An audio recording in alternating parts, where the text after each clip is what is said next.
Hello, Deb here, Slap Pappy Sewing. Just want to catch up with you, quick video, just bringing you up to date with what I'm doing this week. This video will probably be quite meaningful to people who have a similar size and shape to me. I am size 18, come 20. I, particularly 20 in the waist, I have a sort of apple-shaped body, and since I've passed menopause, it's more appley than ever. I'm quite okay with that, it's fine. It's just that I like to try and even out my proportions if I can.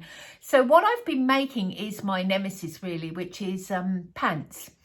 Pants, particularly non-stretch pants.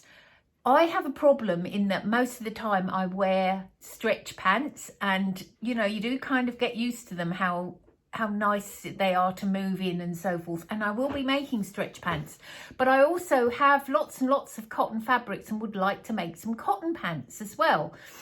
So I've been using the Magna pants pattern, which I'll show you in a minute, and I'm making kind of cotton, fairly loose cotton pants. I'm looking at these videos myself.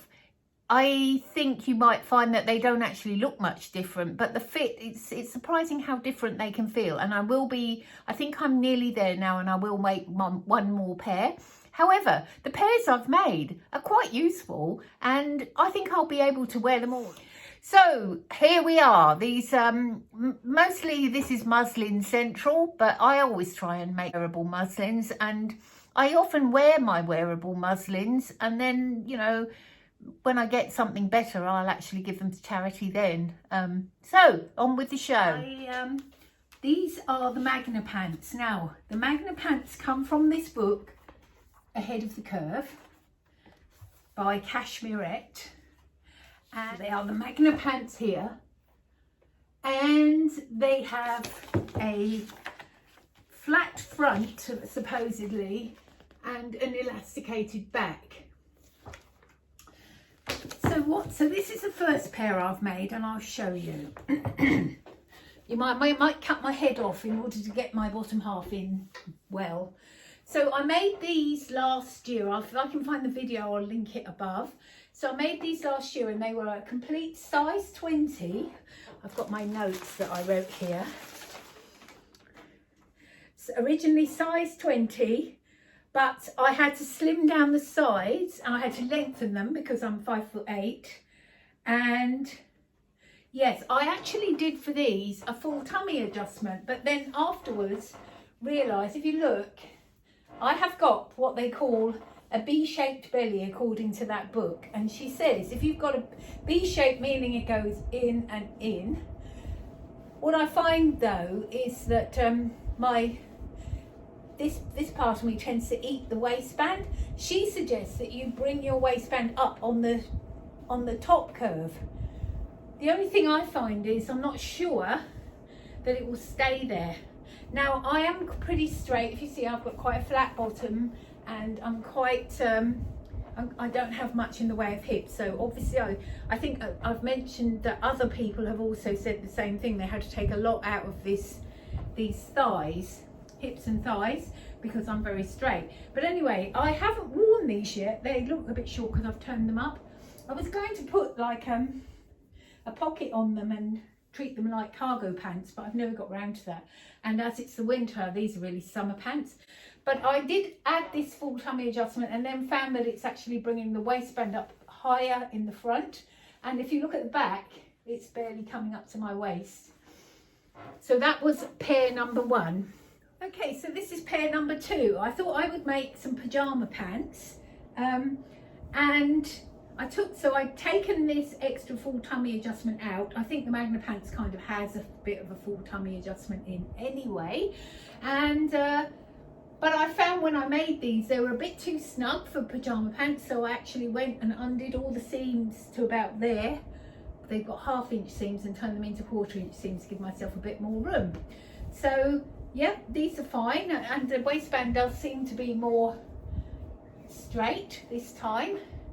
But I thought to myself, you know what, I think it needs a bit more room in the bottom, because funnily enough, even though I have the flattest bottom ever, I think there's quite a bit of, I don't know, I feel that if it's pulling anywhere, it's here. So these are fine now that I've let them out as pyjama pants and they work fine. So I'll try again. So, pair number 3. Now, excuse the material, I really am trying to just sort of use up some stash stuff. I know these are not the most beautiful in the world. So this time I have added a little bit more into what I thought would be the bottom by adding more to the crotch, but it hasn't. The bottom is still pretty snug. The waistband's okay, but while I was doing it, I kind of thought, I don't know why I even tried to make a flat fronted waistband, because I've got shop walk trousers that are flat fronted and they look great, but they always get eaten inside my tummy. So in a way, isn't it better just to have it elasticated all the way round, because I'm unlikely to tuck my shirts in given that this is my problem area. So quite good. Sewed this with the right size seams and everything, that's why they look less baggy. The only thing I would say, oh, and I did add a bit more to the rise, so they should come up closer. The waistband now is where Cashmerette suggests it should be, but you know, in a way I could nearly fold them down and still be okay, but that's okay. I think I'm okay with the waistband, but I still think I could do with more here. So yeah, we will continue. I don't know if I'll keep these. I finish them so that I can give them to charity if need be. I might end up wearing them around the house. I'm a little bit worried. They're not tight, but I do feel that I could do with more space just there. So I'm going to have to go back to the book and look again. And talking of deep stash, I made this from some very, very deep stash fabric, and even the bias binding is homemade. And this is the Oakley vest by Love Notions. Now, even the zip only cost me $1. So yeah, just really trying out the pattern. I find that I think I made XL on top and XXL on the body. I'll put that up if that's not correct. But I do find that it's actually quite large, but then probably if I wanted to wear it over a jumper, that's probably a good thing. But anyway, here it is, the Oakley vest. Only change I've made to it, I used the full bust piece and I lengthened it by 1 inch, that's all. Yeah, I think I would like a bit more shaping in it, but then, you know, I'm so straight in the middle. I do like things that cut you up like that, you know, where they give long lines, because this is all my problem area. Anyway, like it, think I can wear this at home anyway, and yeah, ready to make a better version. It might have come out big because I just overlocked it together. Being as it's a muslin, it should have a 3/8 seam, and the seams might be a little bit small, and of course there's 1, 2, 3, there's 6 of them. So what I could do though, given that the top and the bottom is fine, is to actually just run I could pin that and run a seam through and make it shaped a bit better. I might do that. So when I looked at that green Oakley vest on camera, 2 things occurred to me. This is why it's really good to video yourself, or at least take photographs of yourself in garments. It's surprising how objective you can be when you're looking at yourself from the outside. I really like the way that the front dips down so much. It's quite a bit more than the back, but I think that might be to do with might be me. It might be the fact that my shoulders are a little forward or something, but it is definitely cut so that the front is longer than the back. Next, I think before I make it again, I'm going to make it more even so that the front doesn't dip down a lot lower than the back. I also did run those seams, and I think it looks a lot better. It's got a little bit more shaping. I just gave it a tiny bit more shaping.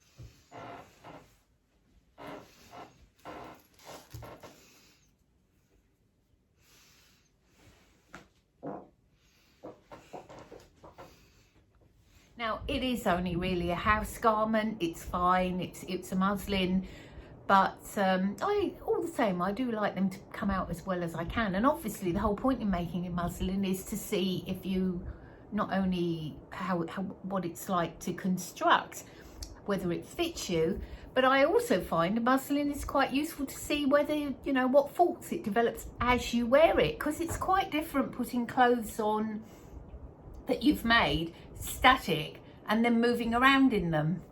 Which brings me to the next point. If you look today, even though it's quite a cold day and I've got a jumper on, I have got on with it these pants, which I didn't think I would wear, but I am wearing. I find them kind of amusing and funny to wear at home.